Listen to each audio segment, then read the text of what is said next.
তারপরে আমার ছেলে যখন শহীদ হয়েছে তখন সামাজিক চাপে হয়তো সামান্য কিছু মূল্যায়ন করছে, কিন্তু ভিতর থেকে সে মূল্যায়ন করে না। এবং বৈষম্য বিরোধী ছাত্র আন্দোলন থেকে ছাত্র জনতার আন্দোলনের রূপ নেওয়া জুলাই আগস্ট গণঅভ্যুত্থানে শহীদ সিফাতুল্লাহর পিতা হাফিজ মাওলানা পাকুন্দিয়া উপজেলা নির্বাহী অফিসার ইউএনও বিল্লাল হোসেনকে ফ্যাসিস্টের দাবিদার বলে অভিযোগ করেছেন।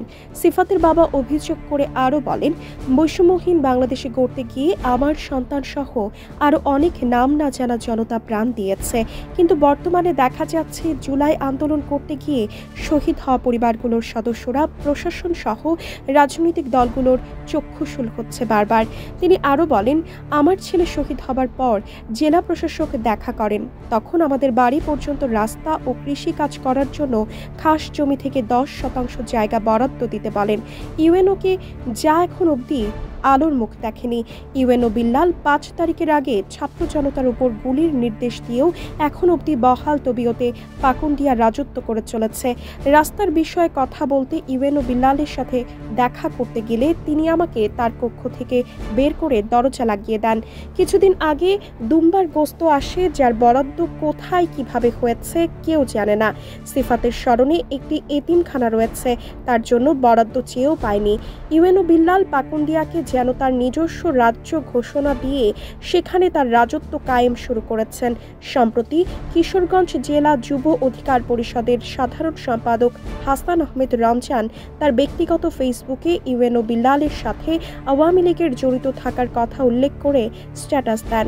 পরবর্তীতে এই স্ট্যাটাস ঘিরে তার উপর আসতে থাকে নানান হুমকি ধামকি। দুইটা অপশন আমাকে ডিসি মহোদয় মঞ্জুরি করে দিয়ে গেছেন, ইউনো এবং এসিলেন দুজনকে বলে গেছিলেন এটা বাস্তবায়ন করে দেওয়ার জন্য। পরে রাস্তার বিষয়ে যখন কার্যক্রম শুরু হইলো তখন ইউনো স্যার আমার রাস্তা দিল, দেওয়ার পরে একটা কুচক্রী মহল, ওই কুচক্রী মহল রাস্তার মধ্যে একটা প্রতিবন্ধকতা সৃষ্টি করলো বিশেষ স্বার্থের কারণে। তারা অনেক বড় স্বার্থ আদায় করার জন্য যারা প্রতিবন্ধকতা করছে ওরা আবার ইউনোর সাথে ভালো সম্পর্ক, যে স্যার আমার একটা কুচক্রী মহল এই রাস্তার মধ্যে প্রতিবন্ধকতা সৃষ্টি করছে, আপনি এটা একটু প্রতিহত করে দেন। তখন উনি আমাকে বলল, যান যান, আমি এটা পারবো না, এটা আমার দ্বারা সম্ভব না, একজনের জমি না দিলে আমি জোর করে নিতে পারবো না, আমার দ্বারা অসম্ভব। তিনি যখন যুদ্ধ হয় নাকি তখন তো উনি নিজের হাতে নাকি ওই ছাত্রদের শরীরে গুলি দিছে, এটা অনেকে দেখছে। ইউনো এসিলেন, এরা সংগ্রাম আওয়ামী লীগের সাথে যুদ্ধ করছে, ছাত্রদের বুকে গুলি সরাইছে। এরপরে আমার ছেলে যখন শহীদ হয়েছে তখন সামাজিক চাপে হয়তো সামান্য কিছু মূল্যায়ন করছে, কিন্তু ভিতর থেকে সে মূল্যায়ন করে না। আমি যে একজন জুলাই যোদ্ধার পিতা, এই হিসাবে আমার যতটুকু অধিকার ছিল বা দেশের মাঝে আমি যতটুকু পাওনা, আমার প্রতি যতটুকু মূল্যায়ন করার দরকার ছিল, এতটুকু আমি আমার থানা থেকে পাই নাই, একমাত্র এই ইউনোর কারণে। এই বিষয়ে বিক্ষোভ প্রকাশ করে হাসান আহমেদ রমজান বলেন, 5 তারিখে সরকার পতনের পরও হাসিনার আমলের ইউএনও এখনও বহাল তবিয়তে আওয়ামী লীগকে পুনর্বাসনে ভূমিকা পালন করে যাচ্ছে। ইউএনও বিল্লালের কর্মকাণ্ড নিয়ে ফেসবুকে স্ট্যাটাস দিলে তার পক্ষ নিয়ে কয়েকজন আমাকে দেখে নেওয়ার হুমকি দেয়। প্রাণনাশের আশঙ্কা সত্ত্বেও আমি ইউএনও বিল্লালের দখলদারিত্ব, ক্ষমতার অপব্যবহারের বিরুদ্ধে লড়াই করে যাব। উপজেলা আওয়ামী লীগের সিনিয়র নেতৃবৃন্দের সাথে ওনার যে এই আন্ডারগ্রাউন্ডে যে একটা যোগাযোগ মেনটেন করে যাচ্ছে, সেই যোগাযোগ মেনটেনের ফলে পাকুন্দিয়ায় তারা এই বড় ধরনের একটা নাশকতা করার পরিকল্পনা নিচ্ছে। এটাকে আমি নিউজ পেয়ে আমি আমার ফেসবুক থেকে আমি 8ই নভেম্বর একটা পোস্ট করি যে অচিরেই পাকুন্দিয়া উপজেলায় আওয়ামী লীগের জটিকা মিছিল হবে, তার নেতৃত্বে এই আন্ডারগ্রাউন্ডে থাকবেন উপজেলা প্রশাসন ইউনো।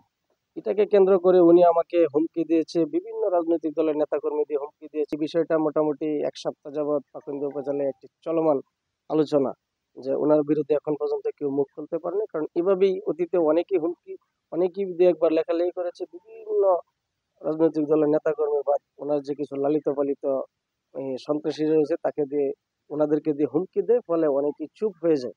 কিন্তু আমরা তো আসলে হারাবার কোনো কিছু নেই, আমরা যা হারাবার জুলাই হারিয়েছি। আমরা জুলাই যুদ্ধে যেহেতু বেঁচে গেছি, আমরা নতুন জীবন পেয়েছি, তার জন্য আমরা কোনো ফ্যাসিবাদী দোসরের বিরুদ্ধে কথা বলতে, কোনো সন্ত্রাসের বিরুদ্ধে কথা বলতে, কোনো দুর্নীতিবাদের বিরুদ্ধে কথা বলতে আমরা কর্ণপাত করি না। পাকুন্দিয়া উপজেলা এনসিপির প্রধান সমন্বয়ক রাজিন সালে বলেন, আমরা জুলাই আন্দোলনে পাকুন্দিয়া নেতৃত্ব দিয়েছি। সে সময় পাকুন্দিয়া এই ইউএনও ও এসিল্যান্ডের নির্দেশনায় আমাদের ছাত্র জনতার ওপর গুলি ও হামলা করার নির্দেশ দিয়েছিল। আবার তারাই বাদী হয়ে ছাত্র জনতার ওপর মামলাও করেছে।